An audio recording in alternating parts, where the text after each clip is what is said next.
Welcome back. Now, conditions across the Caribbean are becoming increasingly more stable. We do have dry conditions persisting right across the general area. There are upper level clouds across sections of the east, but no showers, no thunderstorms in the basin this evening. Stability persists and we expect it to continue over the next few days. The forecast for tonight is for generally fair skies across most of the island. We're expecting the temperatures in Kingston to drop to 23 degrees Celsius, similar to Montego Bay. We're expecting northerly winds on the south coast and east-southeasterlies on the north coast. Slightly stronger winds are expected on the north, reaching 10 knots, 5 knots on the south. For the forecast for the morning tomorrow, we're expecting generally fair skies, and for the afternoon, generally fair skies also persist across most of these coastal areas, but we do have some partly cloudy conditions that are expected across inland areas. Temperatures reach 30 degrees Celsius in Kingston and 29 degrees Celsius in Montego Bay.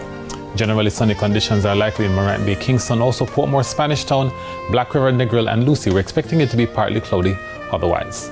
Strong winds are expected across much of the north, that's in Brownstown, St. Anne's Bay, Ocho Rios, as well as Port Maria and Port Antonio, while we expect it to be partly cloudy across inland Golden Spring, Bogwalk, Moco, Christiana, Grange Hill, as well as Duncan's Cave Valley, Richmond and Moortown. Now, the next few days, partly cloudy conditions in the afternoon, followed generally sunny mornings.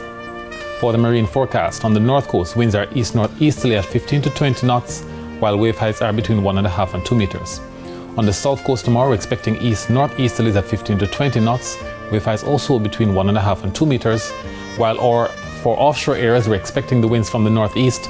It could be between 15 and 25 knots, so we're keeping our small craft warning in effect, wave heights between 1.5 and 2.5 meters. And then on Wednesday, expect northeasterlies at 20 to 25 knots, and then on Thursday and Friday, wind speeds drop down to 15 to 20 knots. Sunset in Kingston tomorrow is at 6 past 6 and at 12 past 6 in Negril. That's it for the weather report and the forecast for this evening. We thank you so much for watching.